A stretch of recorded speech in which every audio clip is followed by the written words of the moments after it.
আজকে আমরা ডিসকাস করব সুপার কন্ডাক্টিভিটি নিয়ে। তো সুপার কন্ডাক্টিভিটি নিয়ে তোমাদের জেনারেল আইডিয়া থাকার কথা। ইয়েস কেউ কি স্যার।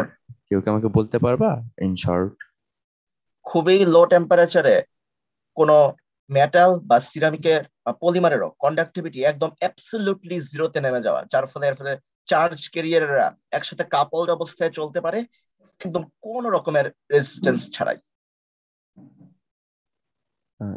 ঠিক আছে, জাস্ট কন্ডাক্টিভিটি জিরো হয় না, রেজিস্টিভিটি জিরো হয়ে যায়, সরি, কন্ডাক্টিভিটি রেজিস্টিভিটি অনেক জিরো, বেশি। হ্যাঁ। Conductivity infinite.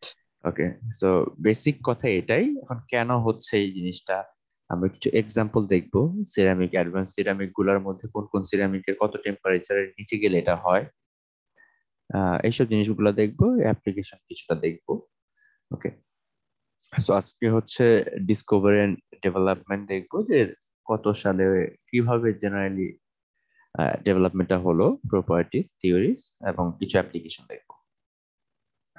সো যেসব ম্যাটেরিয়াল সুপার কন্ডাক্টিভিটি শো করে তাদের যদি তুমি টেম্পারেচার আস্তে আস্তে কমাতে থাকো, একটা পার্টিকুলার টেম্পারেচারে যাওয়ার পর, জেনারেলি আমরা কি জানি, নর্মালি টেম্পারেচার কমালে রেজিস্টিভিটি কমতে থাকে, রাইট? সব জি স্যার। ম্যাটেরিয়ালেরই। ওকে, সো জেনারেলি সব ম্যাটেরিয়ালকে নিয়ে তুমি যদি টেম্পারেচার কমাতে থাকো তাহলে দেখা যায় তার স্যার, রেজিস্টিভিটি কমতে থাকে। কন্ডাক্টরের রেজিস্টিভিটি কত থাকবে, যেটা সেমি কন্ডাক্টরের? হ্যাঁ, কন্ডাক্টরের ক্ষেত্রে, নর্মাল কন্ডাক্টর। ওকে, সো নর্মাল কন্ডাক্টর নিয়ে অনেকগুলো তুমি কন্ডাক্টর নিলা, নর্মাল কন্ডাক্টর নেওয়ার পর তুমি তাদেরকে টেম্পারেচার কমাতে থাকতেছো। একটা সময় দেখবা কিছু ম্যাটেরিয়ালের মধ্যে সাডেনলি তাদের রেজিস্টিভিটি জিরো হয়ে গেছে, তাদের কোনো রেজিস্ট্যান্স নাই। তো রেজিস্ট্যান্স যখন নাই তাহলে তাদের কন্ডাক্টিভিটি কেমন হবে? Very infinite. High. Okay, so এই ম্যাটেরিয়াল গুলাকে আমরা সুপার কন্ডাক্টিভ বলতেছি। আচ্ছা, এখন যেহেতু রেজিস্ট্যান্স নাই, আমরা জানি রেজিস্ট্যান্স থাকলেই হিট জেনারেট হইতো বা এনার্জি লস হইতো, রাইট? জি স্যার। আচ্ছা, ওকে, সো দেখো এই যে যে টেম্পারেচারে যাওয়ার পর ট্রানজিশনটা হচ্ছে, যে নর্মাল একটা কন্ডাক্টর সুপার কন্ডাক্টরে কনভার্ট হচ্ছে, আমরা যদি অন্যভাবে বলি যে নর্মাল একটা সুপার কন্ডাক্টর যে টেম্পারেচারে যাওয়ার পর তার সুপার কন্ডাক্টিভিটি লুজ করতেছে, যদি আমরা রিভার্স ভাবে বলি, এই টেম্পারেচারটা হচ্ছে ক্রিটিক্যাল টেম্পারেচার বা টিসি বলা হয়। ওকে, সো আমরা যদি দুইটা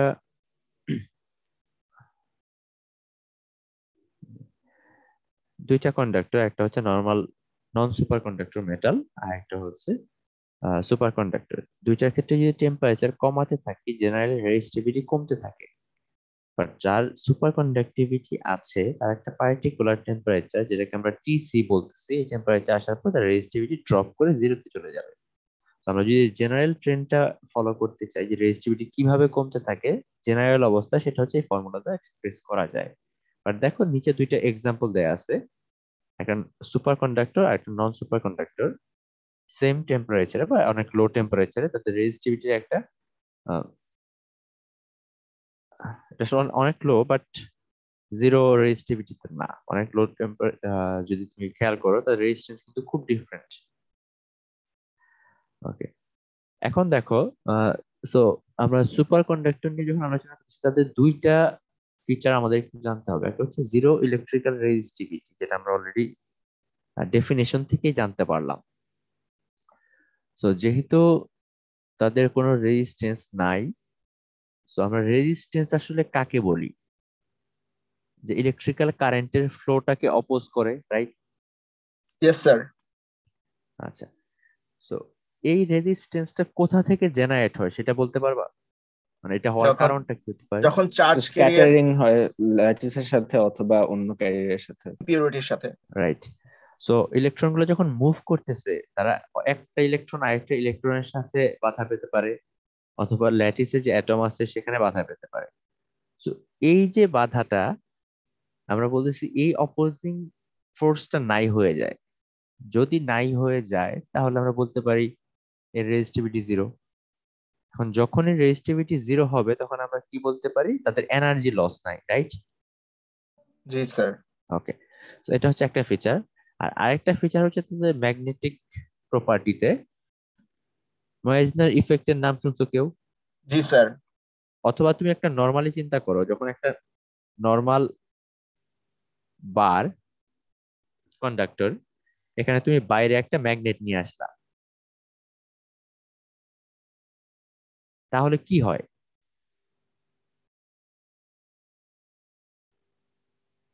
ফিল্ড পেনিট্রেট করে, রাইট? জি স্যার। ফিল্ড পেনিট্রেট হলে আসলে তার ভিতরের কি কি চেঞ্জ হয় বা কি কি চেঞ্জ আসবে যখন ম্যাগনেটিক ফিল্ড নিয়ে আসো? এটা কারেন্ট ইনডিউসড হবে। সো এখানে একটা কারেন্ট ইনডিউসড হবে, এটা আমরা জানি। ওকে, ধরে নিলাম এই ডিরেকশনে। ওকে, তারপর তারপরে ওই কারেন্টটা আবার একটা ম্যাগনেটিক ফিল্ড জেনারেট করবে যেটা এটাকে অপোজ করবে। অপোজ করবে, রাইট? সো দেখো, জেনারেল অবস্থায় কোন একটা কন্ডাক্টরের মধ্যে তুমি যখন ইলেকট্রিক ফিল্ড ম্যাগনেটিক ফিল্ড কাছে নিয়ে আসবা, তখন ফ্লাক্স গুলা এটাকে যদি পেনিট্রেট করতে পারে বা যখন এই সারফেসের সাথে ইন্টারেক্ট করে, তখন এডি কারেন্ট তৈরি হয়। আমরা এটাকে এডি কারেন্ট বলি, right? Yes sir. Okay, so এই এডি কারেন্টটা এমন একটা ডিরেকশনে তৈরি হবে যেন অপোজ করে ম্যাগনেটিক ফিল্ডটাকে, অপোজিং একটা ম্যাগনেটিক ফিল্ড তৈরি করে। বাট প্রবলেম হচ্ছে যখন রেজিস্ট্যান্স আছে এই ম্যাটেরিয়ালটার, যখন রেজিস্ট্যান্স থাকবে তখন এই এডি কারেন্টটা আস্তে আস্তে ডিকে হইতে থাকবে। যদি ডিকে হইতে থাকে তাহলে এই ইনডিউসড ম্যাগনেটিক ফিল্ড যেটা হচ্ছিল তার স্ট্রেংথ কমতে থাকবে। জি স্যার। তো সে আর আগের ম্যাগনেটিক ফিল্ড যার জন্য অরিজিনেট হচ্ছিল তাকে আর বাধা দিতে পারবে না, তো সে পেনিট্রেট করে যাবে।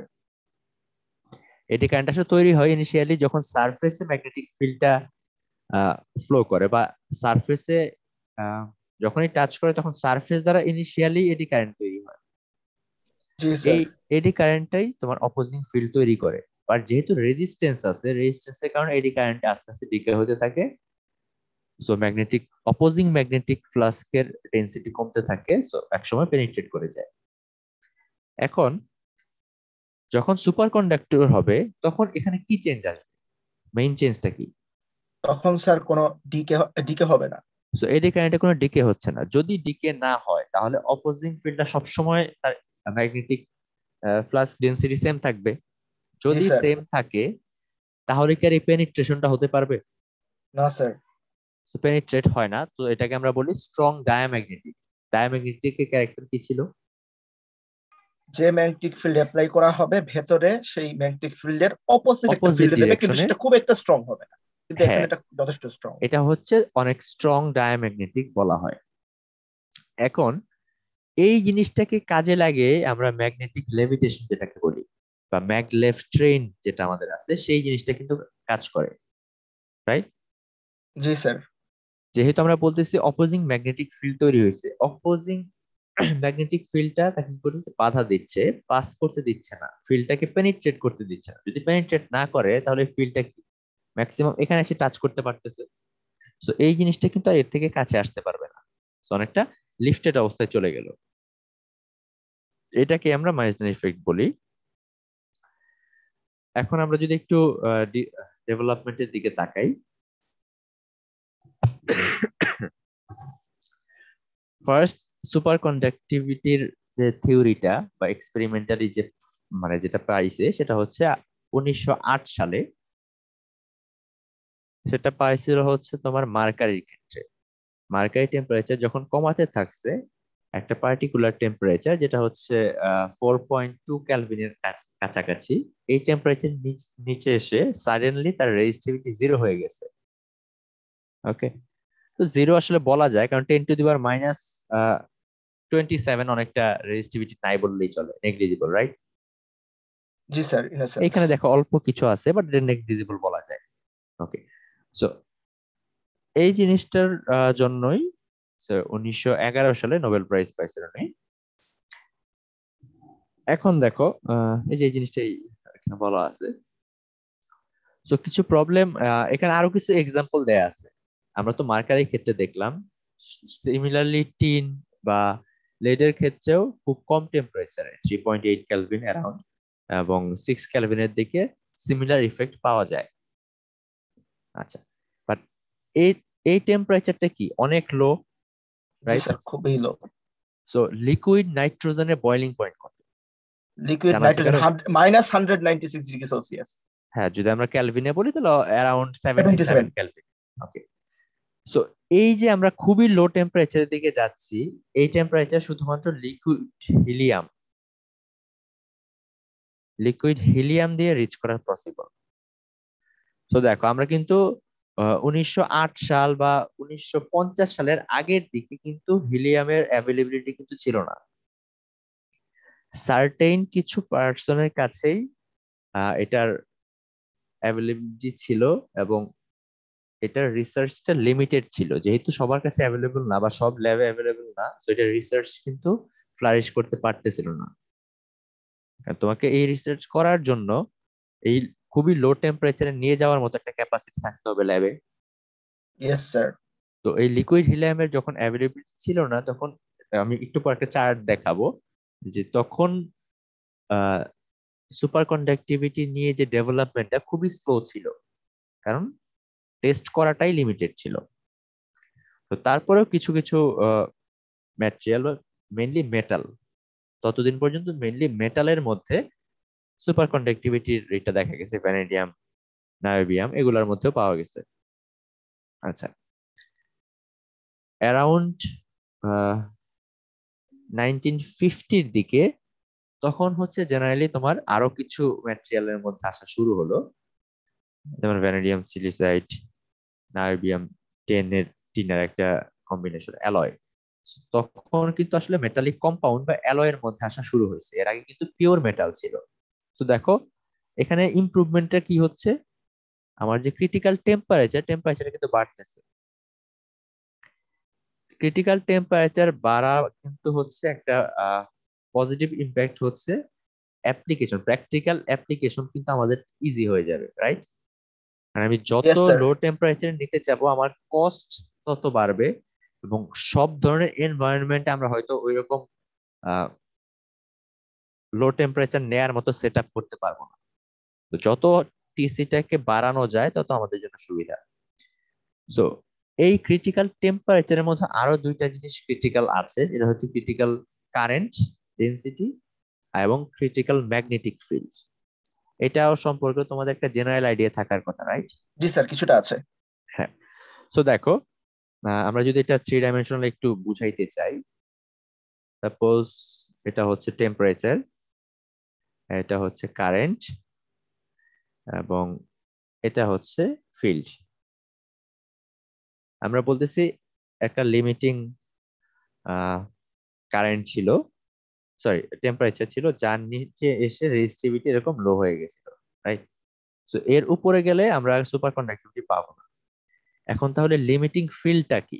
লিমিটিং ফিল্ড হচ্ছে এই যে তুমি দেখলা যে বাইরে থেকে একটা ফিল্ড দিচ্ছ, একটা সময় পর্যন্ত সে পেনিট্রেট করতে দিচ্ছে না, বাট একটা পার্টিকুলার, প্রত্যেকটা ম্যাটেরিয়ালের জন্য একটা পার্টিকুলার লিমিটিং ফিল্ড আছে, যার উপরে যদি তুমি ফিল্ড অ্যাপ্লাই করো তাহলে সে এই স্ট্রং ডায়াম্যাগনেটিজম যে সে শো করতেছিল, পেনিট্রেট করতে দিচ্ছিল না, সেটা আর পসিবল হবে না। সো ব্রেকডাউন হবে এবং তার সুপার কন্ডাক্টিভিটি সে লুজ করবে। এইটাকে আমরা এইচসি বলতেছি। সিমিলারলি যদি কারেন্টের কথা চিন্তা করো, নর্মালি আমরা যদি বলি যে কোনো রেজিস্ট্যান্স নাই একটা সুপার কন্ডাক্টরের, রাইট? সো একে আমি তো ইচ্ছা মতো কারেন্ট ফ্লো করাইতে পারবো, জেনারেল সেন্সে তাই হওয়ার কথা। এরকম মনে হতে পারে। কারণ যেহেতু কোনো রেজিস্ট্যান্স নাই, তাহলে আমি এর মধ্যে যত ইচ্ছা তত কারেন্ট ফ্লো করাইতে পারবো, জেনারেল অবস্থায় তাই হওয়ার কথা যদি রেজিস্ট্যান্স না থাকে। বাট প্রবলেম হচ্ছে প্রত্যেকটা সুপার কন্ডাক্টিভিটির একটা ক্রিটিক্যাল কারেন্ট ডেন্সিটি আছে, যে তার উপর যদি ক্রস করে ফেলো, মানে এর থেকেও বেশি কারেন্ট যদি তুমি ফ্লো করতে চাও, সে তার সুপার কন্ডাক্টিভিটিকে লুজ করে ফেলবে। এটা হচ্ছে প্রবলেম। সো দেখো এখানে আসলে প্রবলেমটা থ্রি ফোল্ড। একটা হচ্ছে টেম্পারেচার, যেটা আমাদের, আমরা ঠিক আছে আমরা সামহাও এটাকে কুল করে অ্যাপ্লাই করতে গেলাম। এখন ধরো তুমি চাচ্ছ একটা খুবই স্ট্রং ম্যাগনেট তৈরি করতে, 50 টেসলা, 1000 টেসলা, ওকে? সো স্ট্রং ম্যাগনেট তৈরি করতে পারলে আমাদের অনেক সুবিধা, আমরা বিভিন্ন জায়গায় অ্যাপ্লাই করতে পারবো, রাইট? ইয়েস তুমি স্যার। স্ট্রং ম্যাগনেটে কিভাবে তৈরি করতে পারো? ইলেকট্রিক ফিল্ড তুমি খুব বেশি দিলা বা কারেন্ট ফ্লো বেশি করাইলা সুপার জি কন্ডাক্টর স্যার। দিয়ে, রাইট? সো জি তুমি স্যার। কারেন্ট অনেক যখন ফ্লো করাই ফেলবা, এই কারেন্ট যখন ফ্লো করতেছে তখন কিন্তু সে সার্টেইন অ্যামাউন্টের উপর সুপার কন্ডাক্টিভিটি লুজ করতেছে।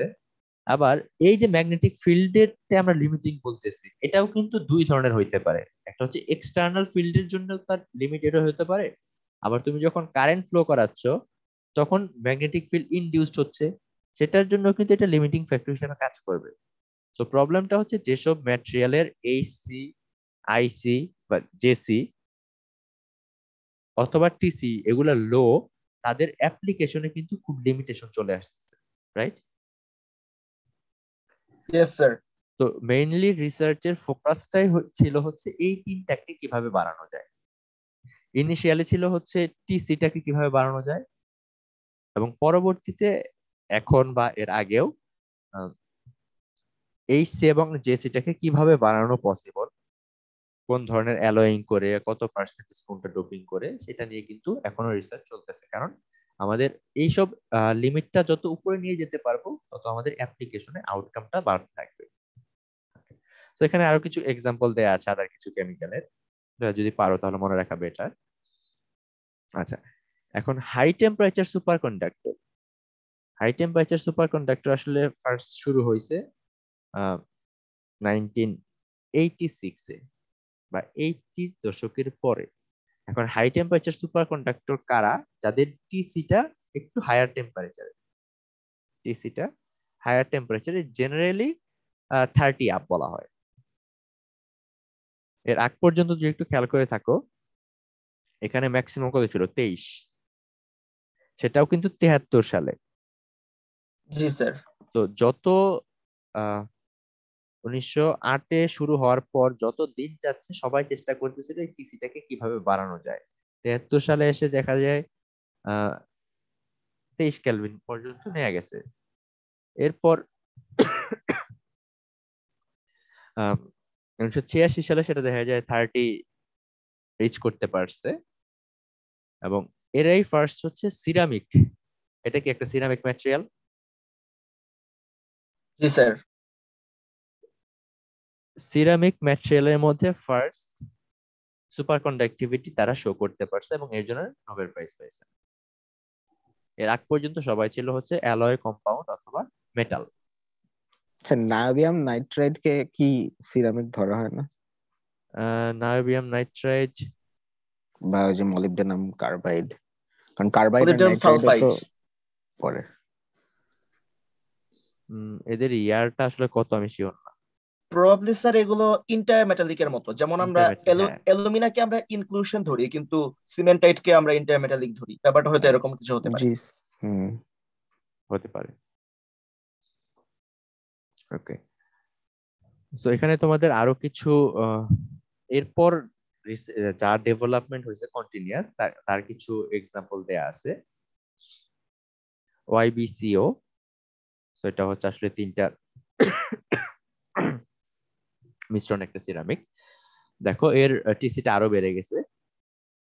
এখন দেখো এখানে অক্সিজেন কন্টেন্টের উপর ডিপেন্ড করে তার সুপার কন্ডাক্টিভিটি ডিপেন্ড করে। দেখো যদি ডি এর পরিমাণ মানে 7 - ডি, এই ডি এর ভ্যালু যদি 0.5 থেকে কম হয় তাহলে তাদের স্ট্রাকচার হয় অর্থোরম্বিক এবং এরা সুপার কন্ডাক্টিভিটি শো করে। এবং 0.5 এর থেকে যদি বেশি হয়ে যায় তাহলে টেট্রাগোনাল হয়ে যায় স্ট্রাকচার এবং তারা non super conductive. So oxygen কন্টেন্টের উপর এই পার্টিকুলার সিস্টেমে সুপার কন্ডাক্টিভিটি ডিপেন্ড করতো। আচ্ছা, এই যেটা অলরেডি এখানে লেখা আছে, এখানে কিছু এক্সাম্পল তোমাদের দেয়া আছে আরো কিছু, এটা একটু দেখবা।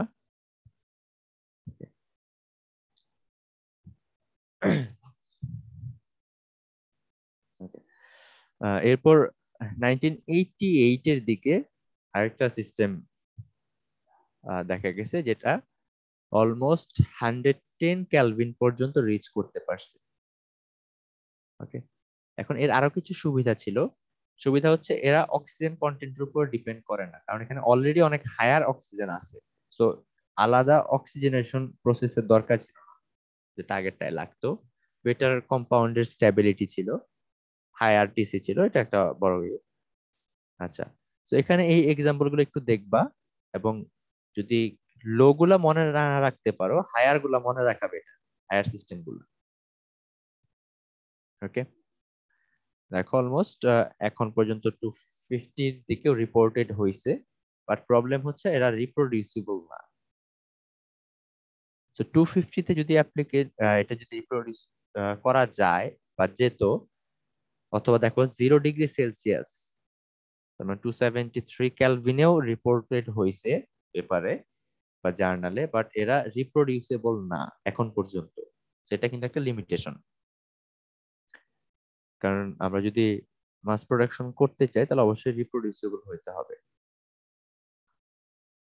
আচ্ছা, এই চার্টটা একটু খেয়াল করো। আমরা যেটা বলতেছিলাম, ইনিশিয়ালি অনেক আগে শুরু হলেও ইনিশিয়াল গ্রোথটা কিন্তু খুব কম ছিল। অলমোস্ট এই 86-এ এসে যখন ফার্স্ট সিরামিকে কনভার্ট হলো, এবং সিরামিকে আসার পর দেখা গেল এরা 80 কেলভিনের উপরে যখন রিচ করে গেছে, তারপরে দেখো একটা এক্সপ্লোশন কিন্তু হয়ে গেছে, রাইট? এর কারণ হচ্ছে যখনই 77 কেলভিনের উপরে চলে গেছে টিসি এর ভ্যালুটা, তখন কিন্তু ল্যাবের অ্যাক্সেসিবিলিটি অনেক বেড়ে গেছে, অনেকেই রিসার্চ করার সুবিধা পাচ্ছে, কারণ যখন লিকুইড নাইট্রোজেন ইউজ করে তুমি এনভায়রনমেন্টটা ক্রিয়েট করতে পারছো। 77 নিচে যতদিন ছিল ততদিন কিন্তু লিকুইড হিলিয়াম ইউজ করতে হতো। আগেই বললাম এটা কিন্তু অ্যাক্সেসিবল না এবং কস্টলি। লিকুইড নাইট্রোজেনের কস্ট কিন্তু অনেক কম কম্পারেটিভলি। ওকে, আচ্ছা, সো দেখো আমরা ক্রিটিক্যাল টেম্পারেচার সম্পর্কে অলরেডি বললাম, যে পার্টিকুলার একটা টেম্পারেচার পর এসে ড্রপ করে সাডেনলি। এটা হচ্ছে পিওর মেটালের ক্ষেত্রে, বাট তুমি যখন অ্যালয় বা সিরামিকের ক্ষেত্রে যাবা, তাদের ক্ষেত্রে দেখা যায় এটা একটা নির্দিষ্ট রেঞ্জ বরাবর ড্রপ করে।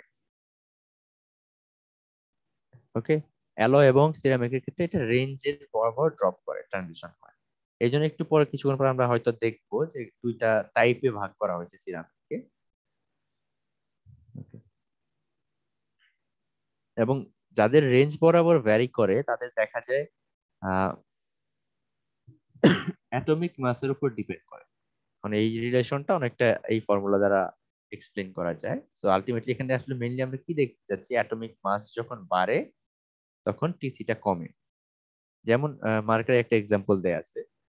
মার্কারির হচ্ছে দেখা যায় অ্যাটমিক মাস ভ্যারি করে 199.5 থেকে 203.4 পর্যন্ত। সো দেখো এই ভ্যারিয়েশনের জন্য তার টিসিটাও ভ্যারি করে 4.185 ক্যালভিন থেকে 4.146 ক্যালভিন পর্যন্ত। সো এই জোনটার রেঞ্জটা বোঝাচ্ছে যে আসলে কেন ভ্যারি করতে পারে, তার একটা কারণ হতে পারে অ্যাটমিক মাস। আচ্ছা, এখানে তোমাদের একটা টেবিল দেয়া আছে যেখানে অনেকগুলা ম্যাটেরিয়ালের টিসি দেয়া আছে। সো আমরা যদি খেয়াল করি, এই খুবই লো যারা, তাদের কিন্তু আসলে ইউজফুল না আমাদের অ্যাপ্লিকেশন বেসড যদি কোনো সিস্টেমের কথা চিন্তা করতে চাই। বাট তুমি যদি রাইট সাইডে সিরামিকের গুলো একটু খেয়াল করো, এটা কিন্তু খুবই ইউজফুল, রাইট? ওকে, আমরা যেটা বলতেছিলাম যে সুপার কন্ডাক্টরকে দুইটা ভাগে ভাগ করতে পারে, একটা হচ্ছে লো টিসি, একটা হচ্ছে হাই টিসি।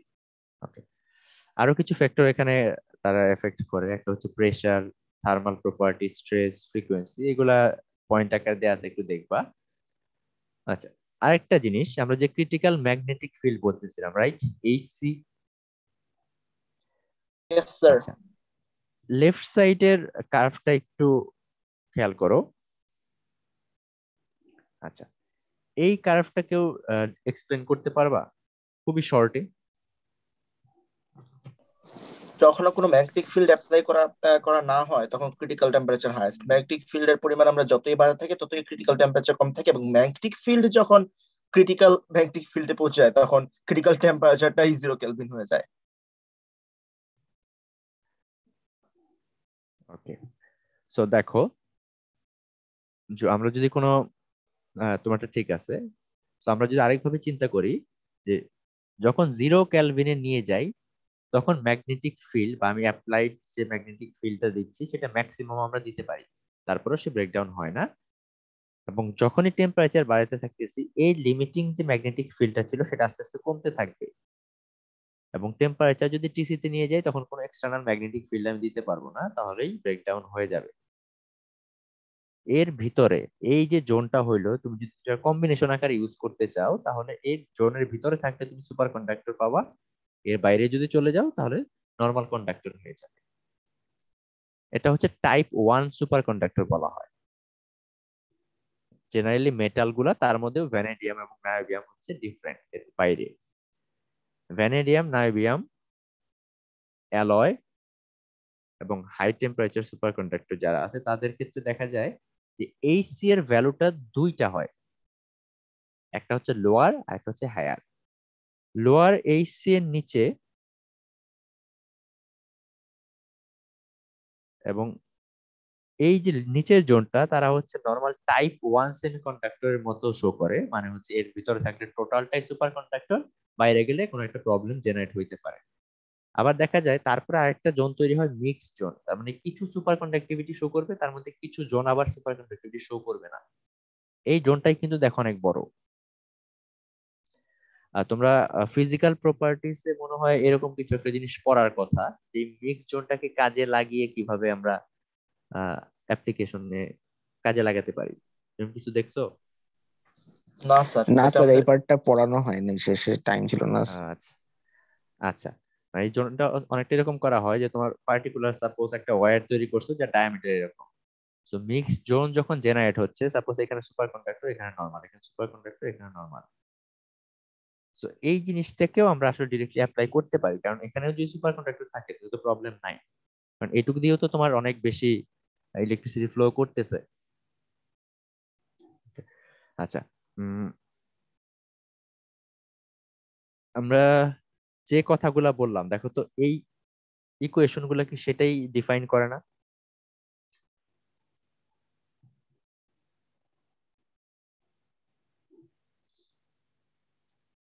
টাইপ 1 এর যেটা ছিল, দেখো তো।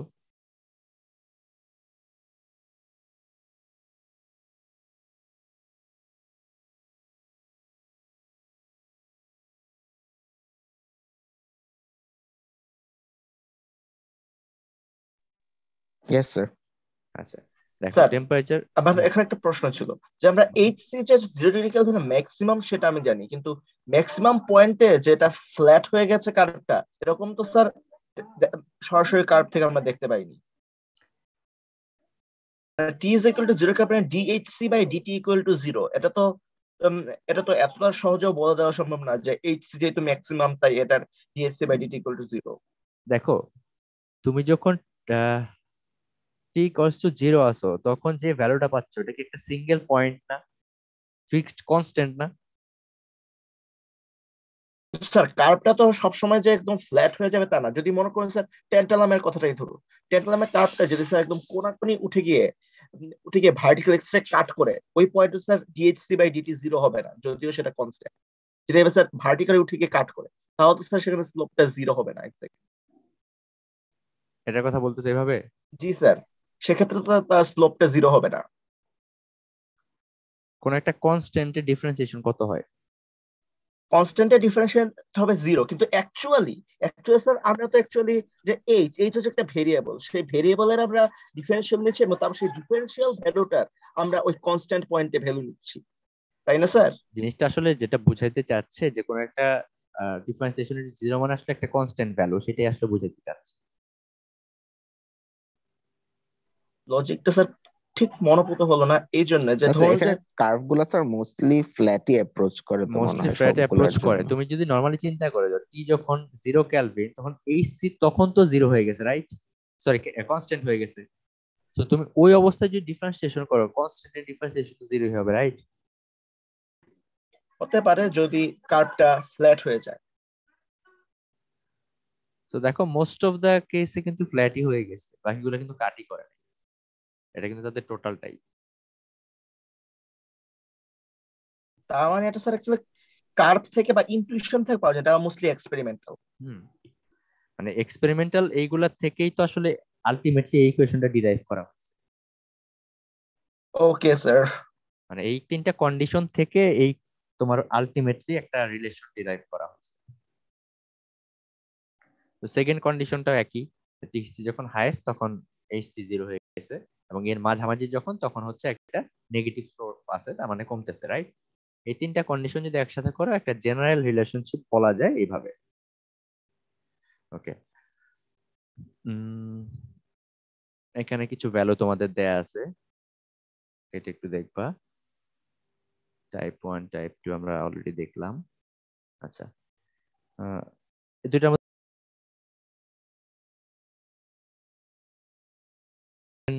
লস হয় ম্যাগনেটাইজেশনের। ওকে, এখানে সার্টেন লস হয় না, গ্রাজুয়ালি লস হয়, কারণ যেহেতু করে এইচসি তে কিছুটা লস হবে, নেক্সট জোন তৈরি হবে, এবং এইচসি 2 তে যখন যাচ্ছ তখন কমপ্লিট লস হয়ে যাচ্ছে। এখানে হচ্ছে মাইজনার ইফেক্টটা এক্সিবিট করবে কমপ্লিটলি, এখানে হচ্ছে পার্শিয়াল করবে, আসলে কমপ্লিটলি করে না। বাট এখানে এইচসি অনেক কম, বাট এখানে সেকেন্ড এইচসি 2 টা অনেক হায়ার টেসলা পর্যন্ত যেতে পারে বা ম্যাগনেটিক ফিল্ড পর্যন্ত যেতে পারে। আচ্ছা, এটা সফট বলা হয়, এটা হার্ড। ওকে, এটা জেনারেল। সুপার কন্ডাক্টরের মধ্যে আবার সফট আর হার্ড কি? এটা হচ্ছে ওই যে আসলে এইচসিটা কত, এটা দিয়ে আসলে বোঝানো যায় যে এইচসি যদি খুব লো হয়, টিসিটাও লো হয়, তাহলে এটাকে সফট সুপার কন্ডাক্টর বলা হয়, বা হাই কন্ডিশনে তুমি অ্যাপ্লাই করতে পারবে না, সেটাই আসলে ডিফাইন করা হয়।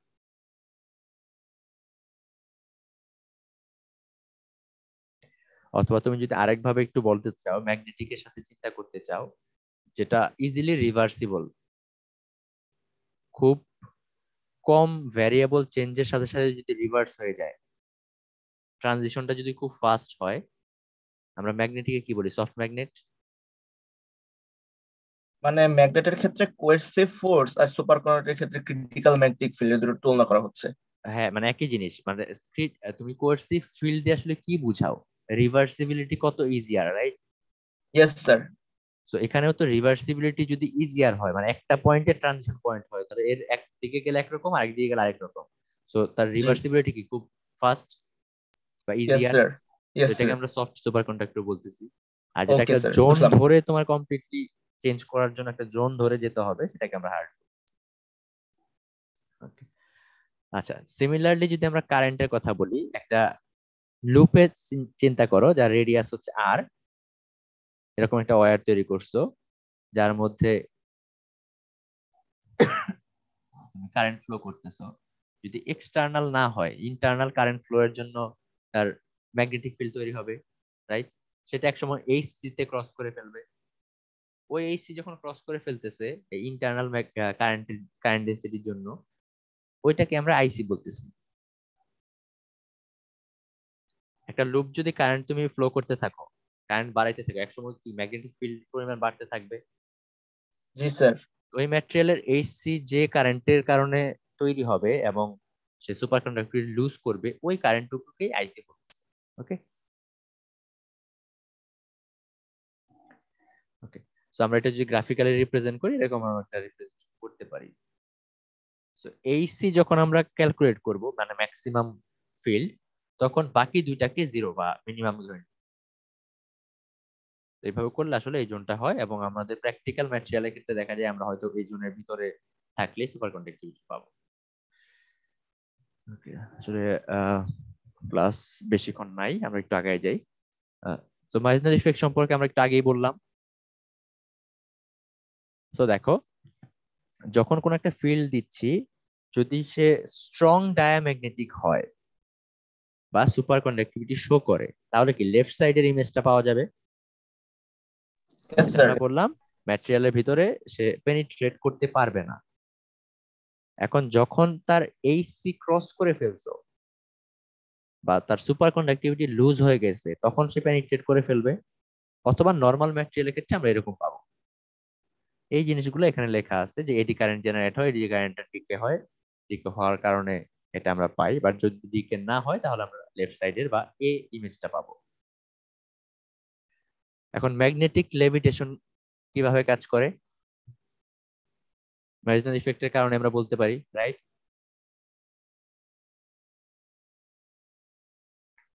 সো দেখো, আহ, আচ্ছা সুমিত, ফার্স্টে যেটা বললা যে ইলেকট্রন পেয়ার তৈরি হয়, রাইট? Yes sir. যেটাকে আমরা কুপার পেয়ার বলি। এটা তোমরা আগে মনে হয় পড়ছো, রাইট? হ্যাঁ, কিছুটা আইডিয়া আমাদের আছে। কিছুটা আইডিয়া আছে। আচ্ছা,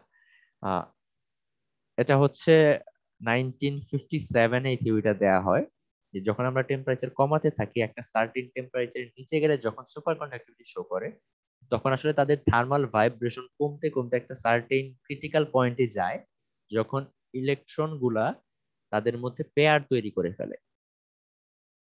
একটা ল্যাটিস ক্রিস্টাল ল্যাটিসের মধ্যে তাদের একটা অ্যাট্রাকশন ফোর্স ফিল করে তারা, এবং দুইটা ইলেকট্রন পাশাপাশি একসাথে অ্যাটাচ হয়ে কুপার পেয়ার বলা হয়। যেহেতু এটার তিনজনের মধ্যে একজন ছিলেন হচ্ছে কুপার বিসিএস থিওরির মধ্যে, এর জন্য তাদের কুপার পেয়ার বলা হয়। সো এই কুপার পেয়ারটা যখন তুমি ভোল্টেজ অ্যাপ্লাই করতেছো তখন এই কুপার পেয়ার গুলা সবাই আহ, একটা সার্টেন কোঅর্ডিনেশনের মাধ্যমে একই দিকে যখন ফ্লো করে তখন তাদের কোনো রেজিস্ট্যান্স তৈরি হয় না বা বাধা পায় না। আমরা যদি একটু একটু ডায়াগ্রামের মাধ্যমে দেখাতে চাই, যখন নর্মাল কন্ডাক্টরে ইলেকট্রন হয়তো বাম থেকে ডান দিকে যাচ্ছে বাট তাদের ডিরেকশন প্যারালাল না। ওকে, বাম থেকে ডান দিকে শিফট হচ্ছে, আর যেহেতু তাদের ইলেকট্রন সবসময় সব দিকে থার্মাল ভাইব্রেশনে আছে, তো এদিকে যাওয়ার সময় থার্মাল ভাইব্রেশন সহ কিন্তু যাবে। তো পাশেরটাও যদি থার্মাল ভাইব্রেশন নিয়ে যেতে থাকে তো তাদের মধ্যে কলিশন হওয়ার চান্স খুব বেশি। আর যখন তুমি টেম্পারেচার কমাচ্ছ আস্তে আস্তে কমতে কমতে তার থার্মাল ভাইব্রেশন খুবই কমে গেছে এবং পেয়ার আকারে চলে আসছে, তখন তারা অলমোস্ট প্যারালালি মুভ করা শুরু করে। যখন প্যারালালি মুভ করতেছে তাদের মধ্যে These কলিশনটা structures have weak হচ্ছে না, grain boundaries with তো brittle হলেও খুবই nature কম, normally, যেটা আমরা which, নেগলিজিবল if ধরতেছি rolled without resistance. properly so calculated breakdown ultimately paths may তুমি সুপার Sir, কন্ডাক্টিভিটি yields. পাচ্ছ। ওকে, তোমাদের এই থিওরিটাও ফিজিক্যাল প্রপার্টিজ পড়ানোর কথা, এটা কি কভার করছে? মানে এই চ্যাপ্টারটা কি ডিটেইলসে কভার হয়েছিল? সুপার কন্ডাক্টর পড়ানোই হয়নি স্যার, লাস্টের দিকে জাস্ট অ্যাসাইনমেন্ট দিয়ে দিয়েছিল স্যার, সামনে নিজে। এই অ্যাসাইনমেন্টটা পড়েছিল স্যার আমার ভাগে। আচ্ছা, বুঝতে পেরেছি। জেনারেলি হচ্ছে এই চ্যাপ্টার একটা সুপার কন্ডাক্টিভিটি নিয়েও একটা কয়েকটা ক্লাস হয় জেনারেলি, তো হয়তো কভার হচ্ছিল না সিলেবাস। ওকে, এটা কি তোমাদের অনলাইন টার্মে হয়েছে নাকি? জি স্যার। Yes sir. আচ্ছা, এর জন্যই প্রবলেম। ওকে, আচ্ছা এখন আমরা অ্যাপ্লিকেশন দেখি। অ্যাপ্লিকেশন তাহলে কি হতে পারে? যেহেতু আমরা কোনো রেজিস্ট্যান্স ছাড়া কারেন্ট ফ্লো করতে পারতেছি, সো তুমি ম্যাগনেট, স্ট্রং ম্যাগনেট তৈরি করতে পারবা, বাট এই সি এর নিচে। সো আমরা চাচ্ছি এই সিটা যত বাড়ানো যায়। স্ট্রং ম্যাগনেট হলে তুমি এমআরআই এর জন্য, ওর রিফাইনিং বা সেপারেশনের জন্য, রেডিও ফ্রিকোয়েন্সি ডিভাইস গুলোর জন্য, সো ম্যাগনেটিক শিল্ড, বিভিন্ন স্ট্রং ম্যাগনেটের যেসব কাজ তুমি সবই করতে পারবা। ইলেকট্রিক ইউটিলিটি, যেহেতু আমরা বলতেছি এখানে কোনো রেজিস্ট্যান্স নাই, সো এনার্জি লস নাই, সো মোটর জেনারেটর এইসব জায়গায় যদি আমরা ইউজ করি তাহলে কিন্তু আমাদের এখানে পাওয়ার এফিসিয়েন্সি খুবই বেশি থাকবে। এরকম কিছু এক্সাম্পল দেয়া আছে আরো।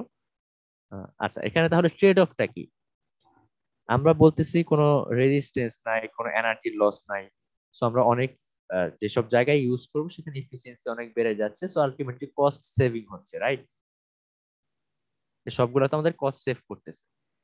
সিমিলারলি যদি আবার অন্যভাবে চিন্তা করো, যেহেতু রেফ্রিজারেট করা লাগতেছে, রুম টেম্পারেচারে আমরা এখন পর্যন্ত সুপার কন্ডাক্টিভিটি অ্যাপ্লিকেশন করতে পারতেছি না, তো রেফ্রিজারেশন করা লাগতেছে, এই যেখানে একটা কস্ট আছে। ফ্যাব্রিকেশন অবশ্যই তাহলে নরমাল গুলার মতো হবে না, সেখানে ফ্যাব্রিকেশন কস্ট আছে, টোটাল সেটআপটার জন্য একটা কস্ট আছে, তো এদিকে আবার কস্ট ইনক্রিজ করতেছে। তো তুমি যখন একটা পার্টিকুলার অ্যাপ্লিকেশনে সুপার কন্ডাক্টিভিটিকে ইউজ করবা তখন কিন্তু আসলে এই জিনিসটা দেখতে হবে যে ট্রেড অফটা আসলে কতটুকু এফিশিয়েন্ট। আচ্ছা, নরমাল আমরা যে ম্যাগনেটিক লেভিটেটর ট্রেন ইউজ করি বা ম্যাগলেভ বলি, তার কস্টিং কেমন পড়ে সেটা কোনো আইডিয়া আছে? প্রসেস সেটআপ কস্টটা হচ্ছে হিউজ। রানিং কস্টটা অনেক বেশি। আমরা যদি গ্রাফিক্যালি রিপ্রেজেন্ট করতে চাই, এটা ধরো ট্রেডিশনাল ট্রেন, এটা হচ্ছে high speed normal high speed train আর কি, ম্যাগনেটিকটা না। আর এটা হচ্ছে যদি ম্যাগনেটিক ধরো, আহ, জাপানে যেটা আছে সেটা মনে হয় অলমোস্ট পার মাইল, আমি অ্যামাউন্টটা শিওর ঠিক মনে নাই, ইয়ারলি অথবা পার মাইল কস্ট ইয়ারলি এরকম কিছু একটাতে মনে হয় 200 মিলিয়ন এরকম একটা খরচ হয়। যার যদি কম্পারিজনে আসে ট্রেডিশনাল, সেখানে 2 থেকে 3 মিলিয়ন। তো বুঝতেছো ডিফারেন্সটা কত বেশি। বাট এক্ষেত্রে কিন্তু স্পিডটা অনেক বেশি ওঠে, 500, অলমোস্ট 500 এর উপরে তোলা সম্ভব। আচ্ছা, সুপার কন্ডাক্টিং কেবল এখন ইউজ হয় অনেক জায়গায়। সেক্ষেত্রে যেটা হয়, বাইরে নর্মাল ইনসুলেটর থাকে, থার্মাল ইনসুলেটর থাকে, ইলেকট্রিক্যাল ইনসুলেটর থাকে, এবং ভিতরে একটা লেয়ারে এই জিনিসের এই ভিতরে যে লেয়ারটা, এই লেয়ারটা ধরো সুপার কন্ডাক্টর ইউজ করা হয়, এবং ভিতরে হলো রাখা হয় যেন ভিতর দিয়ে লিকুইড নাইট্রোজেন পাস করা যায় ঠান্ডা রাখার জন্য। কারণ এটা তো অবশ্যই টিসি এর নিচে থাকলে সে সুপার কন্ডাক্টিভিটি শো করতে পারবে। এই অ্যারেঞ্জমেন্টটা একটু অন্যরকম হতে পারে, যে একদম সেন্ট্রালি সুপার কন্ডাক্টর ইউজ করলা, তার বাইরে একটা হলো লেয়ার রাখলা যেখানে লিকুইড নাইট্রোজেন পাস হবে, তারপরে হচ্ছে থার্মাল ইনসুলেটর বা ইলেকট্রিক্যাল ইনসুলেটর। ওকে, সো ম্যাগনেটিক ট্রেনের থিওরিটা আসছে হচ্ছে 60-র দশকে, 60-র দিকে, এবং ইফেক্টিভলি জাপান এটা তৈরি করছে হচ্ছে 87-এ, যেটা এই যে আমি বললাম যে 520 কিলোমিটার/আওয়ার চলে যেতে পারে। আচ্ছা, ম্যাগনেটিক ম্যাগলেভ কিভাবে কাজ করে সেটা আইডিয়া আছে কারো? খুব একটা না স্যার, কিন্তু এখানে অল্টারনেটিং ম্যাগনেটিক ফিল্ড অ্যাপ্লাই করা হয় এতটুকু যতটুকু বোঝা যায়। আচ্ছা, সেখানে সুপার কন্ডাক্টরটা আসলে থাকে ট্রেনের নিচের পার্টে। তো এখানে north pole south pole generate করা থাকে এখন। এবং তোমার ট্রেনের তো রেল লাইন নাই, মানে রেল আমরা যেটা বলি যে আয়রন বা স্টিলের পাত, এটা তো নাই। বাট আমরা যে সাইডে ট্রেনটা থাকে তার পাশের যে ওয়ালটা আছে, ওয়ালে এরকম অনেকগুলা কয়েল আছে। ওকে, সো যখনই তোমার একটা সুপার কন্ডাক্টর এটার উপরে আসলো, সাপোজ উপরে আসার পর এটার ফিল্ড, তুমি ধরো এখানে ভিতরে সুপার কন্ডাক্টরে কিছু ইলেকট্রিসিটি পাস করে এটাকে পোল জেনারেট করে রাখছো। So, এর আশেপাশে ম্যাগনেটিক ফিল্ড আছে, রাইট? Yes sir. এই ম্যাগনেটিক ফিল্ডটা যখন এই কয়েল গুলাকে পেনিট্রেট করবে, এরা কিন্তু নর্মাল কন্ডাক্টর, সুপার কন্ডাক্টর না। সো কয়েল গুলাকে পেনিট্রেট অবশ্যই করতেছে। যখন পেনিট্রেট করতেছে তখন কি এখানে ম্যাগনেটিক ফিল্ড তৈরি হচ্ছে আবার। সো এই ম্যাগনেটিক ফিল্ড একটাকে অপোজ করবে, করে লেভিটেট হলো। এখন আরেকটা জিনিস হচ্ছে, এই যে বাইরের কয়েল গুলা, এই কয়েলের মধ্যে তুমি ডিরেকশন গুলো চেঞ্জ করা যায়। সাপোজ এটাকে তুমি এখন নর্থ করছো, তুমি এখানে কি ইলেকট্রিক ফ্লো চেঞ্জ করে এটাকে সাউথ করে কনভার্ট করতে পারবা। ওকে, এবং এটাকে নর্থ করে ফেলবা। এখন দেখো যখন এইভাবে কনভার্সন হয়, আমরা তো দেখলাম কিভাবে লেভিটেট হলো, উপরে উঠলো। এখন সামনে আসলে আগায় কিভাবে? তুমি চিন্তা করো, এখন যে সিচুয়েশনটাতে আছে, লেফট থেকে রাইটে, সরি রাইট থেকে লেফটে যাবে না এক স্টেপ? দেখো তো এই সিচুয়েশনে এই সাউথ পোলটা এই নর্থ পোলটাকে টানতেছে। So, এটা যদি এই অ্যাঙ্গেলে টানে তাহলে এটার একটা অংশ এদিকে হবে, রাইট? সামনের দিকে ফরওয়ার্ড। আমরা যদি ভেক্টর রিজলভ করি, একটা হচ্ছে তাহলে এইদিকে কনভার্ট হবে, এবং তার একটা ভেক্টর এদিকে চলে যাবে। সিমিলারলি এই নর্থ কে রিপালস করে এইদিকে, তাহলে এরও একটা ভেক্টর এদিকে যাবে, এদিকে এবং এদিকে। Yes sir. ওকে, সিমিলারলি এই সাউথ কে রিপালস করতেছে, আবার এই নর্থ এইদিকে টানতেছে। আলটিমেটলি সবগুলা রিজলভ ফ্যাক্টর থাকবে একটা এইদিকে। লেফট সাইড মানে নিচের সাইডেও যদি সেম হয় এইদিকে, তাহলে এক স্টেপ সে সামনে চলে যাবে। মানে এই জি নর্থটা স্যার। অলমোস্ট এই নর্থের কাছাকাছি চলে যাবে। যখনই কাছাকাছি যেতে মানে চলে যায়, তখনই হচ্ছে ইলেকট্রিসিটি ফ্লো চেঞ্জ করে এটাকে সাউথে কনভার্ট করা হয়, এটাকে নর্থে করা হয়। সাপোজ চিন্তা করো এই নর্থটা এখানে চলে আসছে, তুমি যদি সাথে সাথে এটাকে নর্থ করে ফেলো, এটাকে সাউথ করে ফেলো, তখন এই সিস্টেমটা আবার রিপিট হবে। এই সাউথটা নর্থকে টানবে, এই নর্থ এটাকে রিপালস করবে, আলটিমেটলি আবার আরেক স্টেপ আগাবে। যখনই ইয়েস আরেক স্যার। স্টেপ আগাতে মানে মাঝখানে যাবে, তখন আবার এটা চেঞ্জ হবে। তো এভাবে আস্তে আস্তে খুব ফাস্ট চেঞ্জ করা হয় এবং খুব ফাস্ট মুভ করে ফেলে। ওকে, অ্যাডভান্টেজ কি? কোনো ফ্রিকশন নাই, এনার্জি লস নাই। সো ইনিশিয়ালি দেখা যায় এরকম কোনো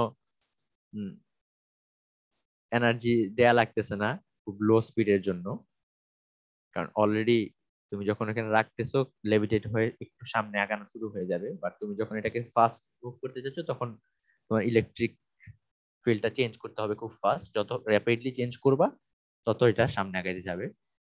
লিকুইড নাইট্রোজেনের কস্টটা এখানে দেয়া আছে, আমি এটা শিওর না।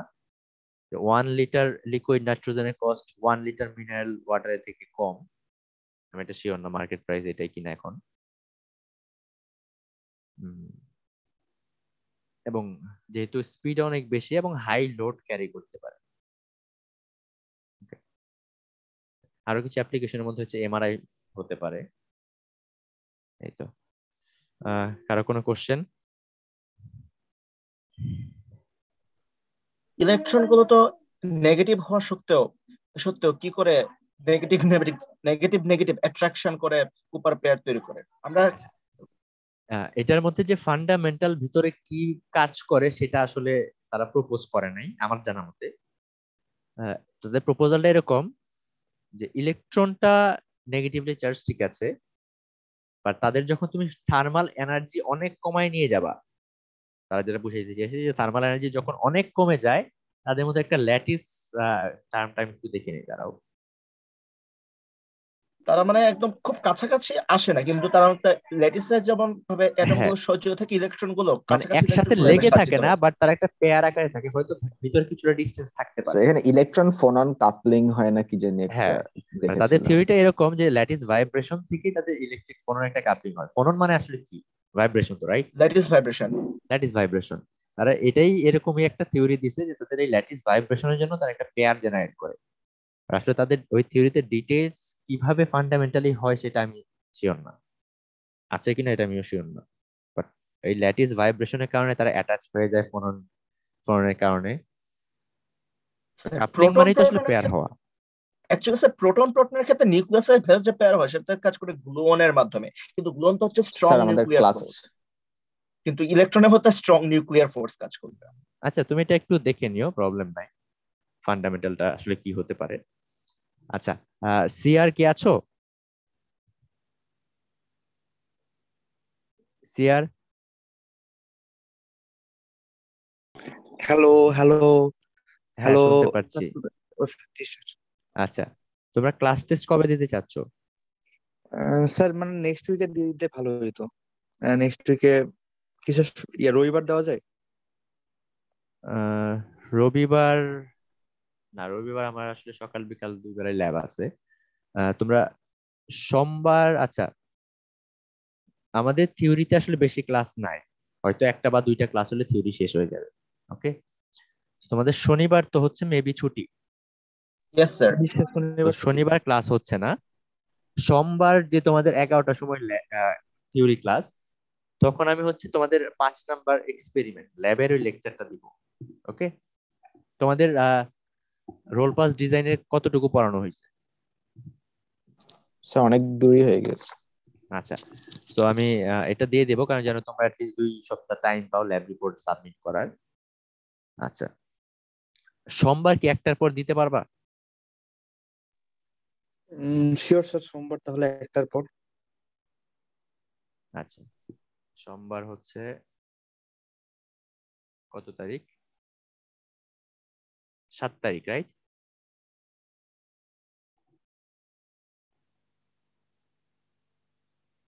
তাহলে সোমবার 1টার পর। 7 তারিখ। আচ্ছা, সিলেবাস সিলেবাস তো আগেই দিয়ে দেওয়া হয়েছিল না? আচ্ছা, তোমাদের সিলেবাস কত থেকে শুরু হয়েছিল এবার? স্যার 11 থেকে 14 ছিল, এটা মনে হয় 15 থেকে 19 পর্যন্ত ছিল। আচ্ছা, 15 থেকে 19 পর্যন্ত লাগবে না, 15, 16, 17 তিনটা বললেই হবে। টপিক গুলো কি কি হলো? টপিকে হচ্ছে একটা হচ্ছে ম্যাগনেটিক মনে হয় আছে, আর একটা হচ্ছে পাইজো ইলেকট্রিসিটি বা এরকম কিছু মনে হয়, রাইট? 15 নাম্বারটা। জি স্যার, আর ওই দিক থেকে স্যার দুইটা ছিল আর কি। কোন দুইটা? পরের দিকে আই থিঙ্ক 28 আর 29 ছিল, চেক করে বলতে হবে। হ্যাঁ, জি স্যার। না, ওগুলা এই ইয়ে লাগবে না তোমাদের সিটি। তোমাদের নেক্সট সিটিতে হচ্ছে 15, 16, 17 তিনটা লেকচার দেখো, তাই হবে। আচ্ছা আচ্ছা, জি স্যার, তাহলে ভালোই হলো। হ্যাঁ, লাস্ট সিটি সবাই ভালো করে দাও। ওকে, তো সোমবার তাহলে 11টায় তোমাদের ল্যাব হবে, মানে ল্যাব ক্লাস হবে। আর হচ্ছে 1টার পর তোমাদের সিটি হবে। যদি তোমাদের কোনো প্রবলেম থাকে সিটি টাইম চেঞ্জ করা বা কিছু, তাহলে আমাকে এই সপ্তাহের মধ্যে জানাবা। ওকে, পরীক্ষার আগের দিন আশা করতেছি কেউ মেল দিয়ে বলবা না যে চেঞ্জ করার। তাহলে যদি প্রবলেম হয় কোনো সমস্যা নাই, তাহলে শুক্রবারের মধ্যে জানাওয়া, তাহলে ওইভাবে চেঞ্জ করে নিব।